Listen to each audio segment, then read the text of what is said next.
Hello! Welcome back to the channel where we make sense of dollars and cents. Today, we've got a heavyweight bout on our hands.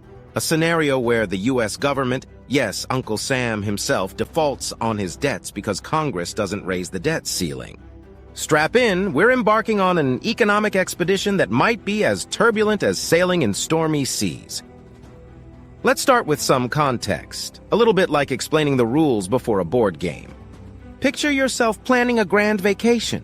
You're jetting off to Europe, visiting every landmark from the Colosseum to the Eiffel Tower. But there's a catch. You have a credit card, and it's got a spending limit. You call up the credit card company to increase your limit to fund your grand adventure. That's the debt ceiling in simple terms, with you as the U.S. government and the credit card company as Congress. Currently, our elected representatives, our congressional leaders, are engaged in a high-stakes poker game, wrestling over the decision to lift this limit or not. Now let's explore the hypothetical scenario where they decide to stick to their guns, the limit stays, and Uncle Sam can't pay his bills. The repercussions? It's as if your credit card bill went unpaid, but on a scale that makes Mount Everest look like a molehill. First off, the global financial markets would turn into a tornado of turmoil. U.S. Treasury bonds are seen as the world's safest investment. They're the Labrador retriever of the financial world. Reliable, dependable, and a safe bet. A U.S. default is like finding out your reliable Labrador has started eating the furniture. This revelation could lead to a mass sell-off, with investors dumping assets, leading to plummeting stock markets, similar to a free-falling skydiver without a parachute. The value of the U.S. dollar, well, that's another saga.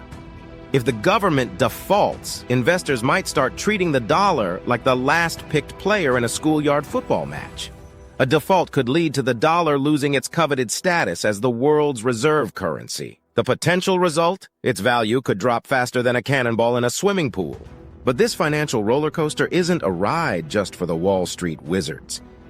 No, the everyday people, the regular Joes and Janes on Main Street, they'd be on this ride too. Interest rates could soar higher than a rocket heading to Mars. Picture this. If you lend money to a friend who didn't pay you back last time, wouldn't you charge more interest next time to cover the risk? Countries are no different. A U.S. default could translate into higher borrowing costs for everyone, from home buyers to college students.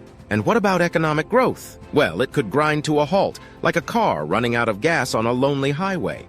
Uncertainty could become the day's special, with businesses potentially holding off on investments, and consumers tightening their purse strings. The result? We might find ourselves staring into the face of a recession that's deeper and darker than the deepest part of the ocean. But let's be clear, this is a doomsday scenario. It's the kind of plot that screenwriters love, full of suspense and uncertainty.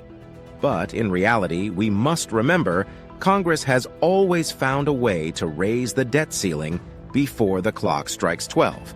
They might bicker, debate, and throw around political jargon, but history tells us that when it comes to crunch time, they pull together and avoid a default. However, until that moment arrives, we're on the edge of our seats, watching this economic thriller unfold. Will they? Won't they? Stay tuned as we continue to delve deeper into the world of economics, where money makes the world go round and sometimes makes it stand still. We'll catch you next time as we dissect more economic events that shape our world. Until then, remember, knowledge is power, and in the world of finance, it's as valuable as gold.